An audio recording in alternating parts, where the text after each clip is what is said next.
दंडवत हो। सिन्नर लीलाओं के आज के 8वें सत्र में हम ले रहे हैं 245 नंबर की लीला पूर्वार्ध गोंदेश्वरा पुढे पद्मेश्वर कथन। एकुदी गोसावी गोंदेश्वराच्या देवळासी विहरणासी बीजे केले। हम सिन्नर में जाएंगे तो सिन्नर गांव में 4 से 5 विभाग में हमारे स्थान है। जो भीलमठ जो बड़ा मंदिर बनाया गया है, फिर भोजनता है, पटिशाला है, और ये गोंदेश्वर पद्मेश्वर ये एक मंदिर है जो मतलब काफ़ी पहले ये बनाया गया मंदिर है। पत्थरों का पूरा मंदिर है, बड़ा वाला मंदिर है, और बड़े मंदिर के सामने दूसरा छोटा मंदिर है। तो ये यहाँ इस जगह की ये लीला है। एक दिन हमारे स्वामी जी गोसावी गोंदेश्वराच्या देवळासी विहरणासी बीजी केले। गोंदेश्वर का मंदिर वहाँ पर था, वहाँ पर हमारे स्वामी जी विहरण के लिए जाते हैं।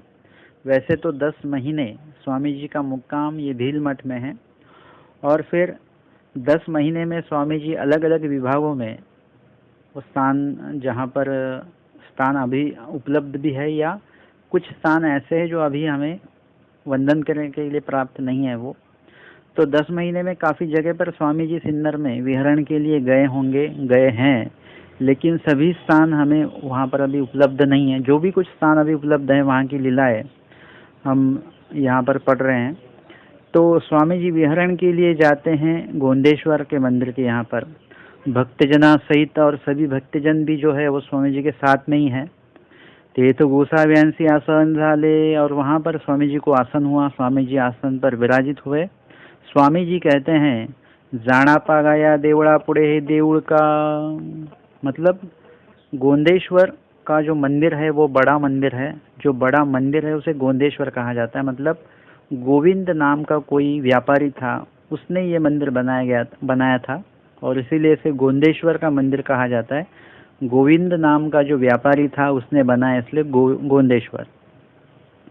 और स्वामी जी कहते हैं कि आपको पता है इस बड़े मंदिर के सामने छोटा मंदिर क्यों है? या देवड़ा पुढे हे देऊळ का, मतलब इस बड़े मंदिर के सामने छोटा मंदिर क्यों है, इसका इतिहास आपको पता है? तो भक्तजन कहते हैं जी जी नहीं, हमें तो नहीं पता क्या इतिहास है इसका। गोसावी सांगावे, आप बताइए। सर्वज्ञ मणितले बाई हा गोंदेश्वरू, हे मागा गोविंद नामे व्यवहारा तेने केले। मतलब ये जो बड़ा मंदिर आप देख रहे हैं ये क्या है? ये गोंदेश्वर का मंदिर है। इसे गोंदेश्वर का मंदिर क्यों कहा जाता है? हे मागा मतलब इसके मतलब कुछ साल पहले गोविंद नामे व्यवहारा तेने के लिए, गोविंद नाम को कोई व्यापारी था और उसी ने ये मंदिर बनवाया है। पुढ़ा पद्मेश्वर, और इस मंदिर के सामने जो दूसरा छोटा मंदिर है उसे पद्मेश्वर कहा जाता है। तया नाव पद्मा, मतलब जिस ये जो छोटा मंदिर है उसे पद्मेश्वर क्यों कहा जाता है? तो पद्मा नाम का कोई व्यापारी था और इसने ये मंदिर बनाया, लेकिन वो पहले व्यापारी नहीं था, वो एक साधारण व्यक्ति था। लेकिन फिर वो व्यापारी कैसे बना, इस बारे में स्वामी जी यहाँ पर भक्तजनों को कुछ जानकारी देते हैं। स्वामी जी बताते हैं कि तया नाव पद्मा, मतलब उसका नाम पद्मा था, मतलब पद्मेश्वर वगैरह ऐसा कुछ तो होगा। महतारी एकीचा पुत्र, एक बूढ़ी औरत थी, उसका वो लड़का था। तो आपला घरी नहातू होता, वो अपने घर पर स्नान की उसकी तैयारी हो चुकी थी। हाटा जावयाची लवड सवड लवकरी पाणी सारविले, और उसे मतलब स्नान की पूरी तैयारी हो चुकी थी और उसे बाजार में जाना था। और ऐसे में सब तैयारी हो चुकी थी। माथा भोगी लावती होता, और माथे पे उसने साबुन वगैरह लगाया था। तो भाऊजे वहीले पानी नानी छी, और उसने पूरा सर को वो लगा दिया था बालों में अपना साबुन वगैरह। और उसकी जो भाभी है वो पानी लाने गई थी, गर्म पानी करने के लिए रखा होगा, और वो पानी लाने के लिए गई है, लेकिन वो जल्दी पानी नहीं ला रही है। उसको पानी लाने में काफ़ी वक्त लग गया, और ये यहाँ पर बैठा परेशान हो गया कि सब तैयारी हो चुकी है लेकिन पानी अभी तक नहीं आया।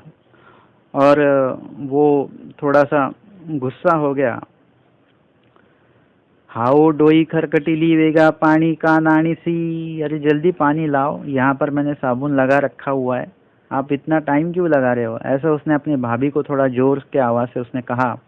आओ वही ले पानी आनी, जल्दी पानी लेके आइए। और वहाँ पर ये जो पद्मा नाम का जो व्यक्ति है, इसकी माता जी वहाँ पर बैठे हुए थे। मतलब गांव में ऐसा होता है कि बाहर ही आंगन में ही नहा जाता है। तो उनके माता जी तो थे, उन्होंने कहा हो रे लाहो का करितासी।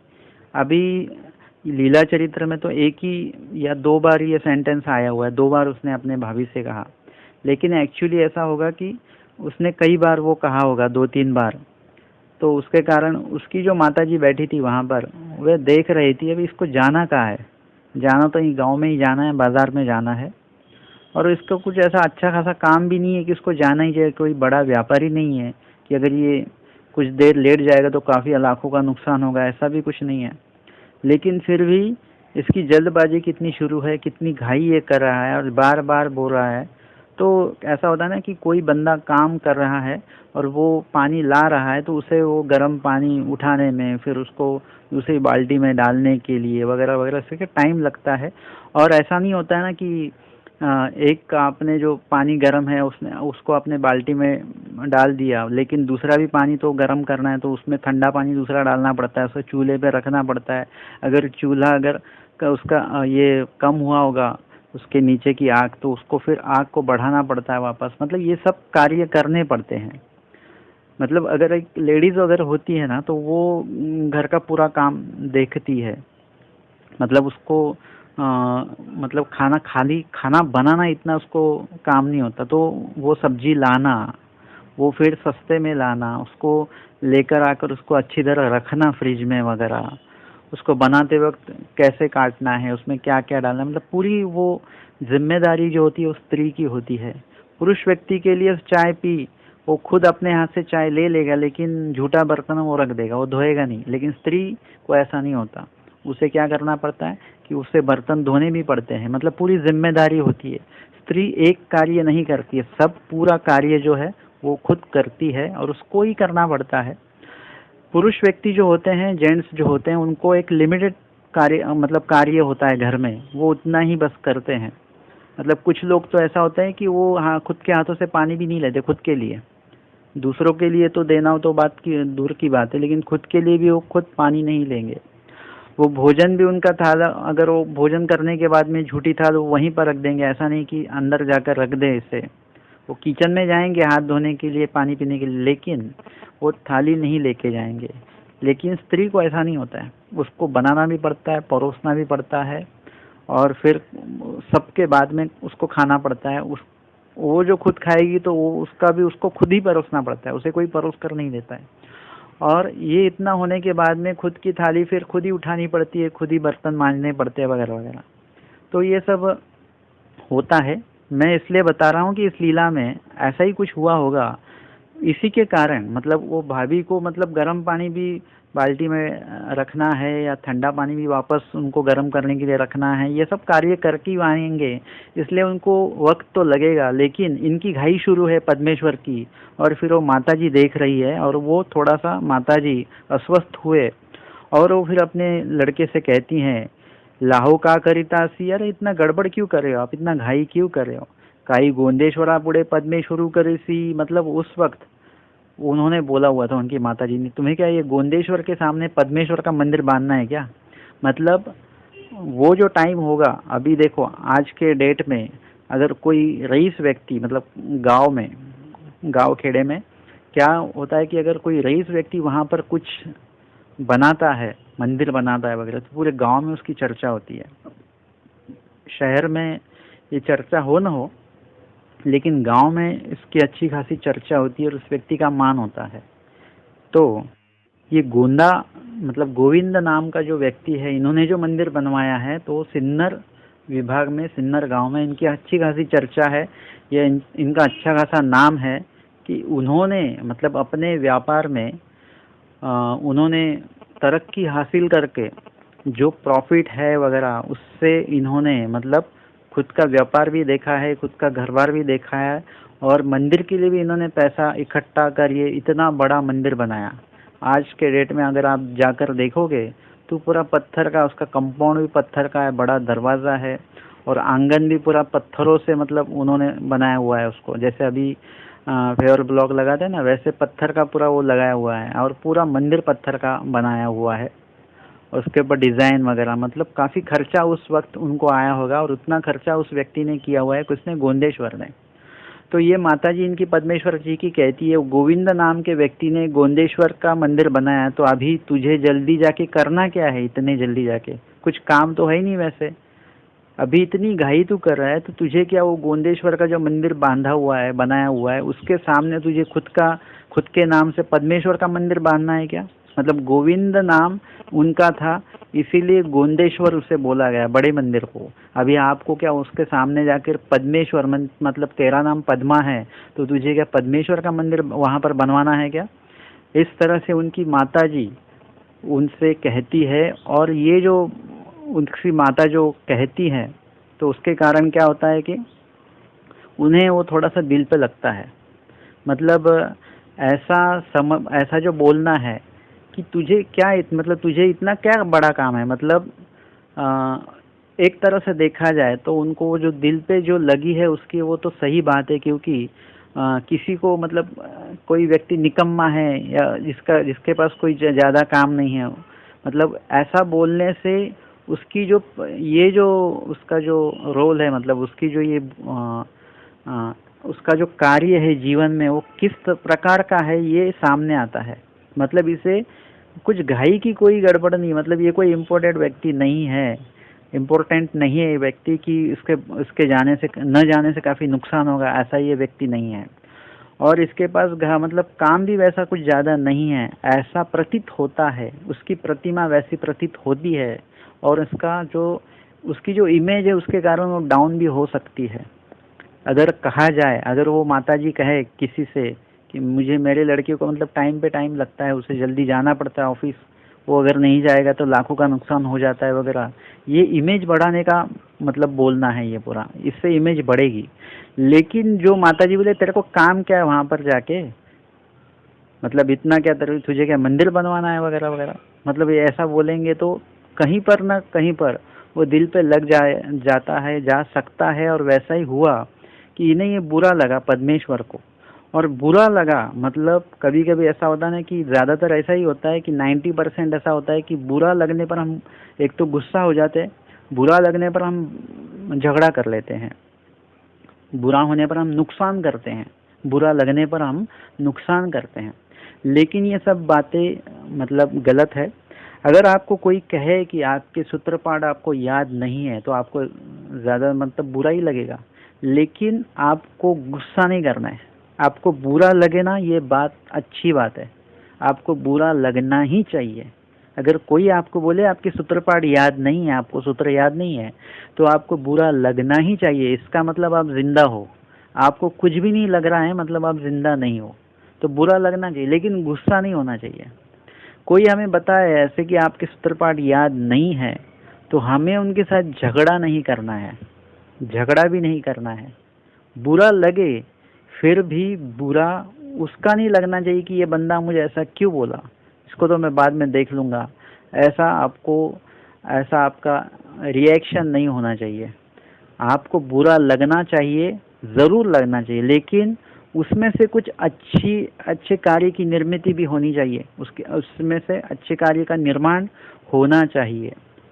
और बुरा लगने पर हम तीसरा कार्य करते हैं कि नुकसान कर देते हैं, खुद का या दूसरे का भी नुकसान तो किया ही जाता है, वो बाद में किया जाता है। सबसे पहले हम खुद का नुकसान करते हैं जब बुरा लगता है हमें।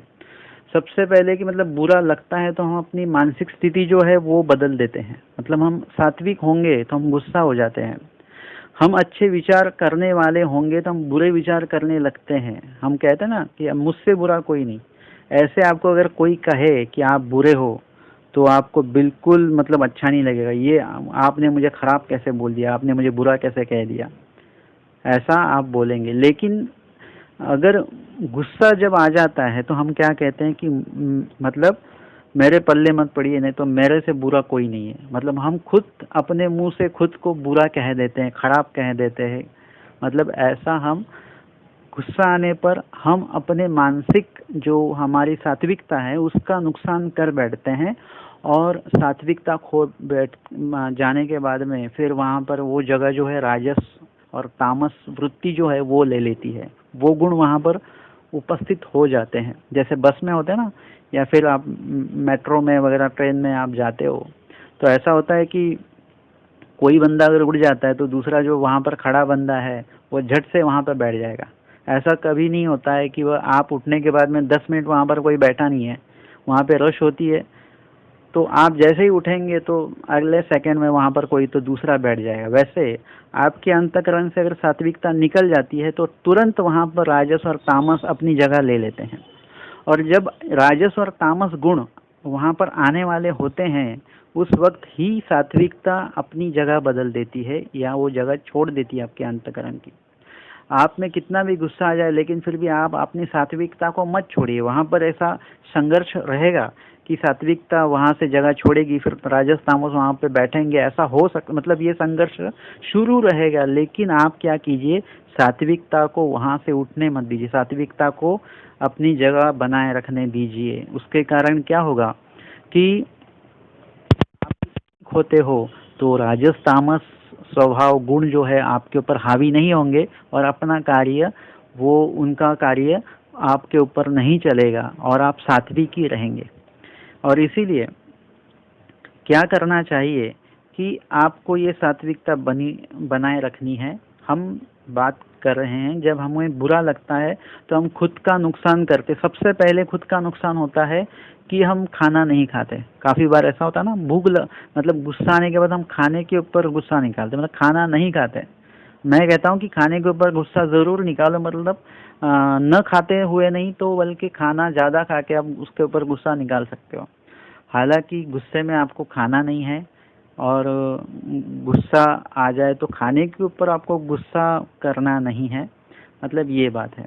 ऐसी काफ़ी बातों का हम नुकसान खुद का कर बैठते हैं, दूसरे का फिर नुकसान बाद में करने की हम सोचते हैं कि एक दिन आएगा फिर हम दिखाएंगे इसको कैसा क्या करना है, फिर इसका मतलब ये हम दूसरे का भी नुकसान करने की मानसिक और वाचिक ये दोनों बातें हम कर बैठते हैं। मतलब मानसिक विचार भी कर बैठते हैं कि इनका हम कुछ ना कुछ बुरा करेंगे, इनका नुकसान हम करेंगे, ये मानसिक आप करते हो। और फिर झगड़े में आप किसी से बोलते भी हो, देखो अभी 2 महीने के बाद इसका क्या हाल करता हूँ मैं, मतलब ये आपका वाचिक भी हो गया।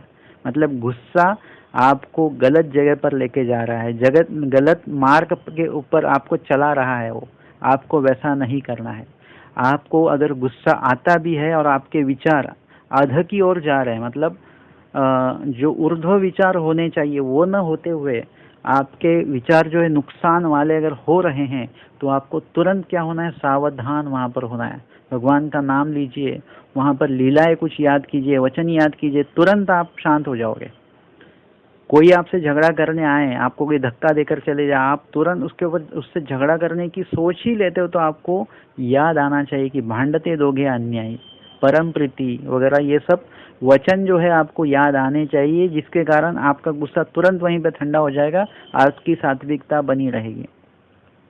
और जो मानसिक की हमने वाचिक कर देते हैं, मतलब किसी को फिर क्या करते हैं उसके बारे में हम भला बुरा कहते हैं। मानसिक हुआ, वाचिक हुआ, और शारीर होने के लिए भी कितनी देर लगेगी। अगर गुस्सा ताज़ा है, गर्म है, तो तुरंत क्या होगा, जो बुरे विचार आपने किए थे, बुरे जो आपने बोले थे, अभी बुरे कार्य भी आप, मतलब वो कंटिन्यूस रहता है। वो ऐसे कोई भी कर्म जो होता है ना तो ऐसे चलता है, उसका कार्य ऐसे चलता है, पहले मानसिक होता है, फिर वाचिक होता है, फिर प्रत्यक्ष रूप से वो क्रिया में आता है।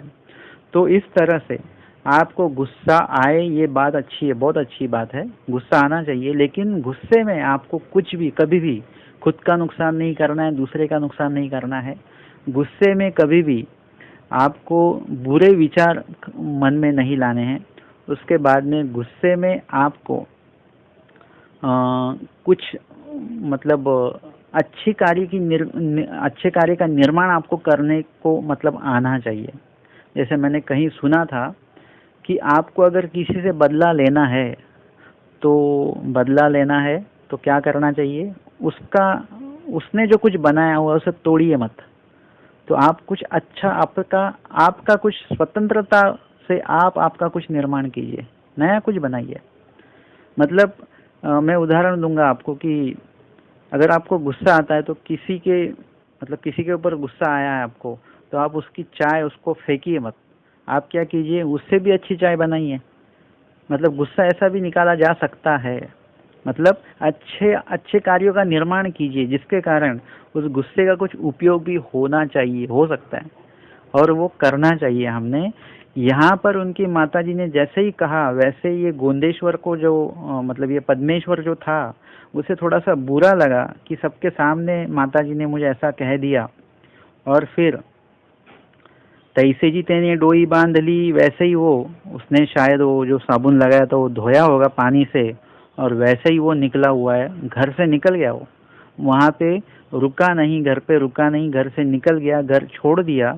लेकिन गुस्से में नहीं छोड़ा है, या फिर मतलब जो घर वाले जो है, जो माता जी, उनके ऊपर उनसे झगड़ा वगैरह करके उसने घर नहीं छोड़ा है। कि सचमुच मेरे माताजी ने जो कहा है ना कि गोंदेश्वरा पुढे पद्मेश्वर बांधने वाले हो क्या आप, मतलब उसके सामने आपको बड़ा मंदिर बांधना है क्या, ऐसे जो मेरे माताजी ने कहा है, तो मैं अपने माताजी को उस गोंदेश्वर के सामने मेरा बनाया हुआ मतलब पद्मेश्वर का मंदिर मैं बनाकर दिखाऊंगा।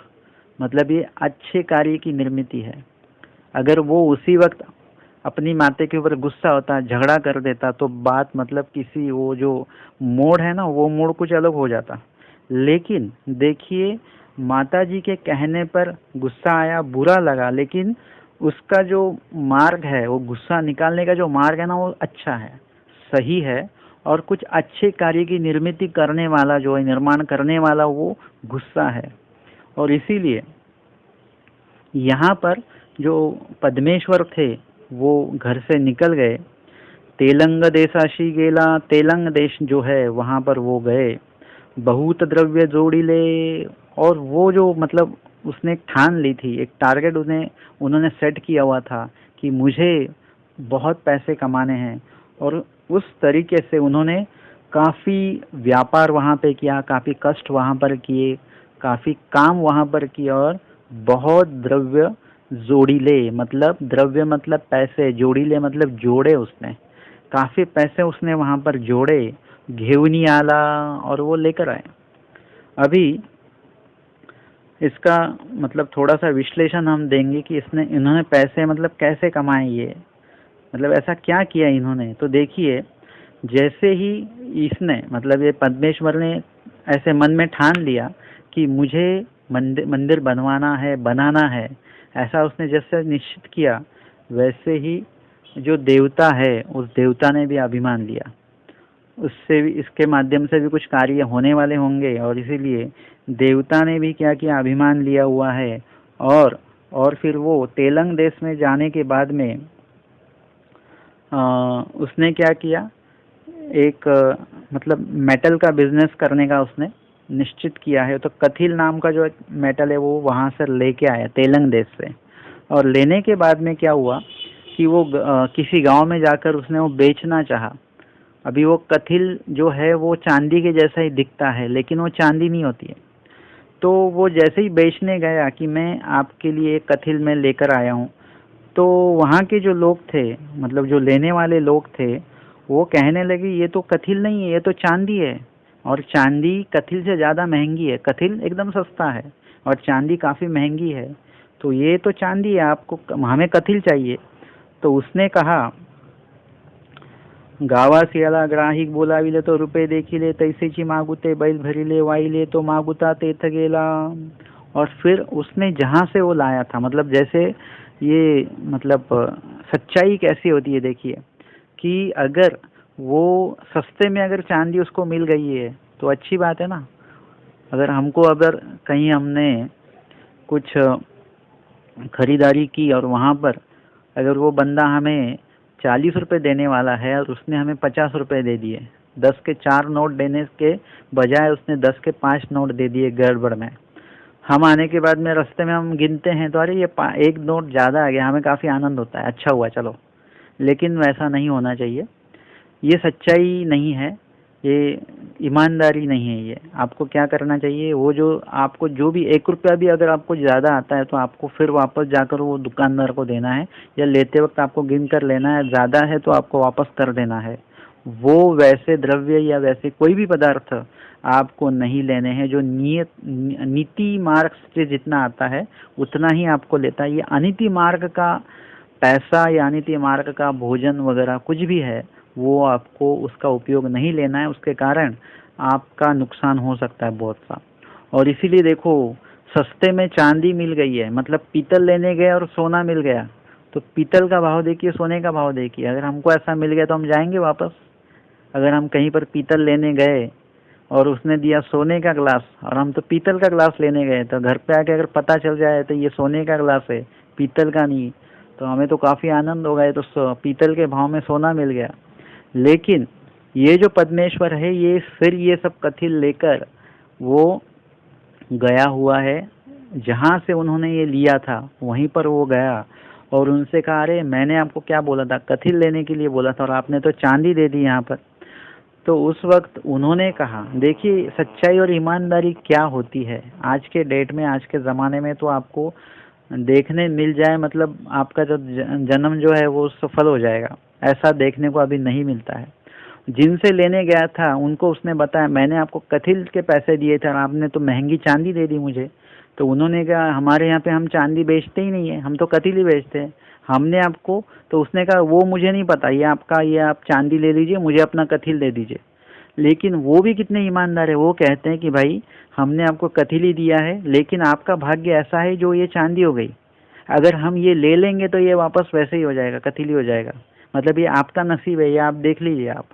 और फिर वो मजबूरन वो चांदी लेकर आया और वो, मतलब उसको जो 10 गुना फ़ायदा होने वाला था वो 100 गुना फ़ायदा उसको हुआ और काफ़ी पैसे उसके माध्यम से, मतलब ये यहाँ पर आता है एक लीला में, लीला के नीचे दूसरी एक एक्स्ट्रा लीला में भी आता है कि वहाँ पर देवता ने उनका अभिमान लिया, जिसके कारण ये चमत्कार हुआ। और फिर उसके बाद में वो पैसे सब वो लेकर आया, कहाँ पर लेकर आया, सिन्नर में, वो सिन्नर में रहता था, वो सिन्नर में सब पैसे लेकर आया और फिर उस गोंदेश्वर के मंदिर के सामने ही वो छोटा पद्मेश्वर का मंदिर उन्होंने बनवाया। आज के डेट में अगर आप जाओगे सिन्नर वंदन करने के लिए, तब आपको क्या करना है कि ये सब लीलाएं सुनकर, सुनते सुनते या सुनकर आपको सिन्नर वंदन करने जाएंगे तो आपको काफ़ी अच्छा रहेगा। तब जाकर आप ये गोंदेश्वर का मंदिर वंदन करने जाएंगे, मतलब वहाँ पे स्वामी जी बैठे हुए हैं जहाँ पर, तो वो देखने जाएंगे, तब आपको उसके उसी के ठीक उसी मंदिर के सामने आपको दूसरा छोटा मंदिर आपको दिखेगा। उसी की ये कथा स्वामी जी यहाँ पर बता रहे हैं हमको, मतलब ये 800 साल पहले स्वामी जी ने हमें बताया है। और 800 साल मतलब स्वामी जी के पहले, स्वामी जी जिस वक्त सिन्नर में आए हुए हैं उसके कुछ साल पहले ये मंदिर वहाँ पर बनाया गया है। तो इस तरह से उस गोंदेश्वर के सामने इस पद्मा नाम के जो व्यापारी था, इसने ये पद्मेश्वर का ये छोटा मंदिर, उसका भी, वो जो गोंदेश्वर जो व्यक्ति था, मतलब गोविंद, जिन्होंने ये बड़ा मंदिर बनाया, काफ़ी रईस होंगे इसलिए उन्होंने बड़ा मंदिर बनाया। अभी इनके, मतलब इनकी जो क्षमता थी उसके अनुसार इन्होंने छोटा मंदिर बनाया, लेकिन माता जी का जो कहना था, तुझे क्या गोंदेश्वर के बड़े सामने पद्मेश्वर बांधना है क्या, बनाना है क्या, ये जो बात उन्होंने अपने मन में ठान ली थी, उसी को मतलब सामने रखते हुए उन्हें अच्छी तरह व्यापार किया, पैसे कमाए और वो पैसे लेकर आए, गोंदेश्वर मंदिर के सामने छोटा पद्मेश्वर का मंदिर बनाया, मतलब उसने मंदिर बनाया। आगे जाके लोग उसे गोविंद नाम का इसलिए गोंदेश्वर कहते थे, तो ये पद्मा नाम का व्यापारी इसने बनाया, इसलिए इसको लोगों ने ही पद्मेश्वर कहने लगे होंगे लोग। और वो मंदिर उसने बनवाया, उद्यापन झाले, मतलब उसका उद्घाटन जो है, वो उद्घाटन उसका हुआ है वहाँ पर। और फिर मतलब ओपनिंग उस मंदिर की हुई है और उस वक्त काफ़ी अच्छा वहाँ पर उनके अनुसार उन्होंने पूजन वगैरह सब रखा, पूरे गांव को भोजन के लिए आमंत्रित किया गया था, काफ़ी बड़ी बड़ी पंगतें वहाँ पर बैठी। और फिर माएते मणितले, और फिर अपने वो माता जी को बुलाता है वो, उसकी माताजी देख कर किया, मेरे लड़के ने कितना पैसा कमाया, मंदिर बनाया, कितने लोग खुश हुए वगैरह वगैरह। ये सब देखकर उनकी माताजी काफ़ी आनंदित हुई होंगी। और फिर आ, वो अपने माताजी से कहते हैं, देखा अभी आपको दो मतलब यहाँ पर भी आपको मतलब जिस वक्त वो गया था, जिस वक्त वो स्नान कर रहा था, और उस वक्त माताजी ने उनके ऐसा उनको कहा था, और उसी बात को मन में लेकर वो निकल गए थे। वो एक दिन था और ये आज का दिन है, जिस डेट में उन्होंने पूरा मंदिर जैसे माताजी ने कहा था वैसे उसने मंदिर बनाया और फिर माताजी को दिखाया। और माताजी को कहता है कि गोंदेश्वरा पुढे पद्मेश्वर केला, आता माते नहानी, चल देखो। माताजी से कहते चलो देखो, मैंने ये गोंदेश्वर जी के सामने पद्मेश्वर का मंदिर बना दिया, तूने बोला था ना बनाना है क्या, तो ये मैंने बना दिया है, चलो मुझे स्नान के लिए पानी लेकर आओ। मतलब अभी इसका वैल्यू बढ़ गया ना। उसकी जो पहली इमेज थी वो अलग थी, आज के अभी उसकी माताजी ऐसे कहेंगे उनको, आपको इतनी क्या घाई है यहाँ पे, मतलब गोंदेश्वर पर पद्मेश्वर बांधना है क्या वगैरह, ऐसे उनकी माताजी अभी नहीं कहेंगी, क्योंकि उन्होंने वो कर दिखाया है। जो माताजी ने उनको बोला था वो उसका उन्हें बुरा भी लगा होगा, लेकिन जो बुरा लगा है, लेकिन माताजी ने जो बोला है वो उस बुरे विचारों में उन्होंने या जो गुस्से में उन्होंने क्या किया, उस प्रकार से उसका निर्माण भी किया। हालांकि आपके पास जब ब्रह्म विद्या आती है, ब्रह्म विद्या का ज्ञान आपका धीरे धीरे बढ़ता है, उसी के अनुसार आपका लीला का चिंतन भी आपका बढ़ता है, स्मरण आपका बढ़ता है, तब आपको गुस्सा भी नहीं आना चाहिए। मतलब मैंने अभी तक मैं यही बता रहा था कि गुस्सा आना चाहिए वगैरह, लेकिन आपको गुस्सा भी नहीं आना चाहिए, और गुस्सा भी आना चाहिए तो वो अलग उसका मोड होना चाहिए, कि आपको लगना चाहिए कि ये सचमुच, मतलब खुद के ऊपर गुस्सा आना चाहिए कि सचमुच आज तक मैंने कुछ नहीं किया। लेकिन इसी बात को लेकर रोते नहीं बैठना है आपको कि मैंने कुछ नहीं किया, मैंने कुछ नहीं किया, ऐसा नहीं होना चाहिए। आपको जिस वक्त पता चला कि अभी आज तक मैंने दोषों का ही आचरण किया है, गुणों का आचरण किया ही नहीं है, ये बात आपको जब ध्यान में आएगी तब आपको क्या करना है, आपके अंदर आपको सुधार जो है सुधार लाना है, और आपको दोषों का आचरण छोड़कर गुणों के आचरण में आपको लगना है। और गुस्सा बिल्कुल भी होना नहीं है सामने वाले के ऊपर, हमें गुस्सा होना है तो खुद के ऊपर ही होना है। बाकी आपको कोई भी कुछ भी अधिकार नहीं है कि आप किसी के ऊपर गुस्सा हो, ये कुछ भी अधिकार आपको नहीं है। आपके समझो, आपके पाँव पर अगर कोई पत्थर गिर जाता है, किसी ने पत्थर रखा हुआ है और आपके पैर पे ऊपर गिर गया, आप किसके ऊपर गुस्सा होते हो? आप तो पत्थर के ऊपर गुस्सा होते हो, तो जड़ है, उसको कुछ पता नहीं, फिर भी पत्थर के ऊपर हम गुस्सा होते हैं। और दूसरा गुस्सा होता है, ये पत्थर यहाँ पर रखा किसने, हम उसके ऊपर गुस्सा होते हैं। लेकिन अगर आपके पास ब्रह्म विद्या ज्ञान है तो आपको ये पता चलेगा ये दुख जो है आपने जोड़ा हुआ है। अगर आपने ये दुख नहीं जोड़ा होता तो ये पत्थर गिर भी जाता, कोई चट्टान भी गिर जाए, ऊपर से पहाड़ भी गिर जाए, फिर भी आपको कुछ नहीं होगा, क्योंकि अगर आपने वो जोड़ा नहीं है तो आपको कुछ नहीं होगा। लेकिन अगर आपने जोड़ा हुआ है तो कहीं पर पत्थर गिरेगा लेकिन उड़ के बराबर आपके पास ही आएगा, आपके पैर को बराबर लगेगा, क्योंकि आपने वो जोड़ा हुआ है। तो आपको ना कि पत्थर के ऊपर गुस्सा करना है, ना कि पत्थर जिसने रखा है उसके ऊपर गुस्सा करना है आपको। ये आपने कर्म जोड़ा हुआ था, ये दुख आपने जोड़ा हुआ तो जो आपको भोगने के लिए प्राप्त हुआ है, तो गुस्सा किसी के ऊपर करने की कोई मतलब बात ही नहीं है। कुछ ऐसा हो जाता है हमारे जीवन में तो हम भगवान के ऊपर भी गुस्सा हो जाते हैं कभी कभी। मतलब भगवान का कुछ रोल ही नहीं है इसमें, हमने कर्म जोड़े हैं और देवता हमें कर्म भोगा रहे हैं, बस यही शुरू है यहाँ पर। इसमें भगवान का कुछ भी रोल नहीं है, फिर भी हम भगवान के ऊपर गुस्सा हो जाते हैं। भगवान ने तो हमें कर्मों के नाशों का उपाय बताया हुआ है, नरक मतलब जो नरक है या दुख फल है उसके नाशों का उपाय बताया गया है, और सुख आपको आनंद प्राप्ति कैसे होगी, ईश्वर प्राप्ति कैसे होगी, ये भी उपाय बताए हुए हैं। मतलब स्वामी जी तो अपना उपाय बता के, मतलब वो अपने कार्य के उन्होंने उनके जो कार्य है वो करके वो तो मतलब उन्होंने वो कार्य कर लिए हैं, लेकिन हमने जो कार्य करने हैं वो करने बाकी है। अगर जब तक हम नहीं करेंगे वो, तो स्वामी जी भी आपको कुछ नहीं दे सकते, जो देना चाहकर भी नहीं दे सकते हैं। इसीलिए यहाँ पर जो कार्य है हमें, जो भगवान ने बोला हुआ है, अगर भगवान हमसे कहते हैं कि ये तो नहीं म्हटले ते कवणाई न होवे, मतलब हम जो बोलेंगे आपसे बिल्कुल भी नहीं होगा, ऐसा अगर स्वामी जी हमें बोलते हैं, मतलब बोला हुआ है स्वामी जी ने वचन में कि हम जो बोलेंगे आपसे वो नहीं होगा। लेकिन आपको क्या करना है, उसे करके दिखाना है कि स्वामी जी का जो वचन है उसे झूठा करके दिखाना है आपको। स्वामी जी जो बोलते हैं वो कभी झूठा नहीं होता है, वो हमेशा सही होता है। लेकिन कुछ वचन ऐसे हैं जो आप में अगर बदलाव आ जाए तो वचन आपके लिए झूठा है। फिर झूठा है मतलब वो आपने उसे अपने लिए, खुद के लिए आपने बदल दिया, मतलब उस वचन में आप नहीं बैठोगे। स्वामी जी की जीव म्हणजे दोष दर्शिया, मतलब जीव हमेशा किसी ना किसी के दोष दिखाने वाला ही होता है, दोषों को देखने वाला होता है, दोषों को दिखाने वाला होता है। आपको क्या करना है, इस वचन में आज के डेट में हम लोग सब आते हैं, लेकिन आपको क्या करना है, धीरे धीरे धीरे धीरे आपको खुद को योग्य करना है। आप विशेष ज्ञान में जब जाओगे ना तो आप दोष दर्शिया इस वचन में आप नहीं बैठोगे, आप कुछ अलग हो गए।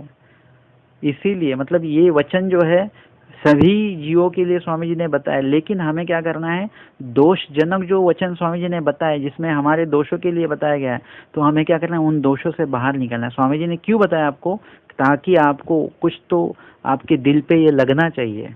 जो स्वामी जी कहेंगे ना आपको ये नहीं होगा, आप हमारा कहना नहीं मानोगे, ये आपके दिल पे कहीं तो लगना चाहिए और आपको ऐसे ठान लेना चाहिए कि ये मैं करके दिखाऊंगा, करके मैं स्वामी जी के प्राप्ति को स्वामी जी की प्रसन्नता को मैं प्राप्त करूंगा, ऐसे आपने मन में ठान लेना चाहिए। और इसीलिए आगे स्वामी जी बताते हैं कि मतलब पद्मेश्वर कहता है कि अभी मेरे स्नान के लिए पानी लेकर आओ, और उस वक्त फिर उसके स्नान के लिए पानी वगैरह लिया जाता है वगैरह। मतलब ऐसा कार्य हमारे जीवन में होना चाहिए। यहाँ पर काफ़ी बार तो स्वामी जी के वचन हम पढ़ते हैं, उसमें काफ़ी बार हमारे बारे में कुछ उल्टा स्वामी जी ने बताया हुआ है, लेकिन हमें बिल्कुल भी बुरा नहीं लगता है, हम नॉर्मल ही रहते हैं।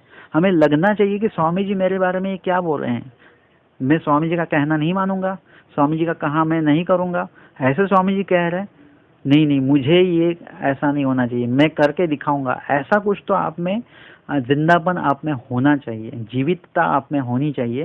स्वामी जी कहते कि बाई है अभिमान कार्य, स्वामी जी कहते हैं बाईसा जी से वगैरह कि ये है अभिमान कार्य, इसको कहते हैं अभिमान का कार्य। जीव में ऐसा अभिमान होना चाहिए। मतलब इस प्रकार से अगर आपको कोई आपके दोष का मतलब बताते हैं तो आपको क्या करना चाहिए, उस दोष का निरसन करना चाहिए, वो दोष खुद में से निकाल दीजिए उसको।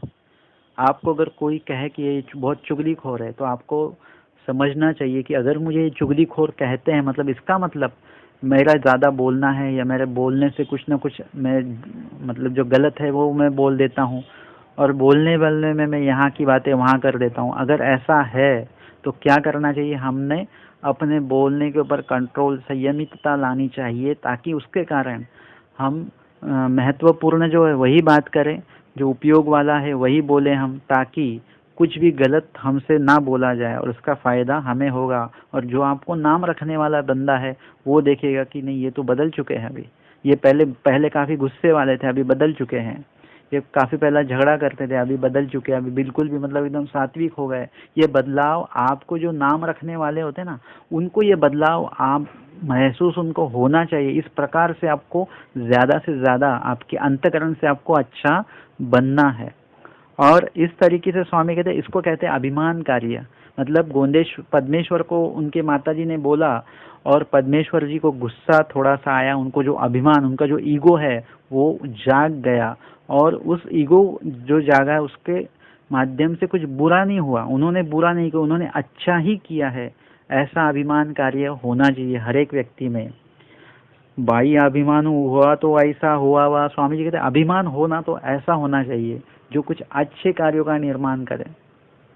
हमारे स्वामी जी दायम्बा जी से कहते कि अरे आपका अनुसरण नहीं होगा, क्योंकि आपके हाथों में तो संक तुलसी मतलब विकल्प दोष आपके हाथों में दिख रहा है कि आखिरी में आप देवताओं को शरण जाएंगे।